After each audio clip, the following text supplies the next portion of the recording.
Ümumiyyətlə 20-ci əsr Azərbaycan xalqının həyatına, onun tarixinə ən qanlı fəlakət və faciələrlə, əzab və işgəncələrlə, eyni zamanda hünər və rəşadətlə dolu bir əsr kimi daxil olmuşdur.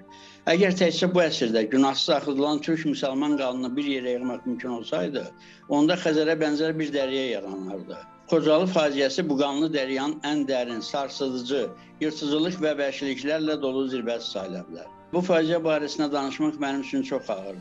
Mən də 20-ci əsrin ən dəhşətli faciələrindən olan Xocalı soyqırımının canlı şahidi və faciə zamanı əsir düşərək əsirliyin bütün əzab və istirablarını yaşamış bir şəxs kimi çox ağırdır. 1992-ci il fevral ayının 25-dən 26-sına keçən gecə, təxminən gecə saat 22:30 radələrində Xankəndi şəhərində yerləşmiş keçmiş Sovet ordusuna məxsus 366-cı moto atıcı alayın bilavasitə iştirakı ilə erməni faşistləri doğma Xocalımıza hücuma keçdilər. Şəhər tutub yanırdı. Öldürülənlərin, qətlə yetirilənlərin 56 nəfəri xüsusi qəddarlıqla qətlə yetirilmişdi. 1979-cu ildən təyinatla Xankəndinə işləməyə getməyə başlamışam və həmin dövrdə mən ermənilərin biz Azərbaycanlılara qarşı olan kin-küdurətini görürdüm. Və burada bir şey də xatırladım ki, ermənilər çox vaxt deyirlər ki, biz Xocalılar üçün koridor vermişdik. Ancaq bu tam yalandır. Əksinə olaraq biz həmin kətik meşələri ilə dağın başına doğru irəlilədikcə qurulmuş postlardan ermənilər, əl-avtomatlı ermənilər qarşımıza çıxır və bizi avtomat atəşinə tutaraq yenidən min bir müsibətlə qalxdığımız dağın ətəyinə tökülməyə məcbur edirdilər.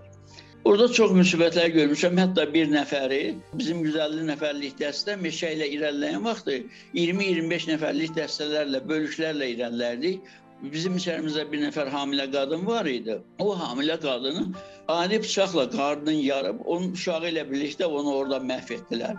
Və orada bizi əsir götürə bilərdilər. Lakin bu vaxt bizimkilərdən 3 nəfər əl-avtomatlı bizə tərəf yaxınlaşanda ermənilər onları görüb qaçmağa başladılar və biz həmin an əsir düşə bilmədik.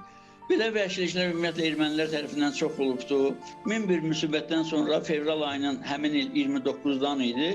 Fevral ayının 29-da bizi erməni əsirlərlə dəyişərək azad etdilər.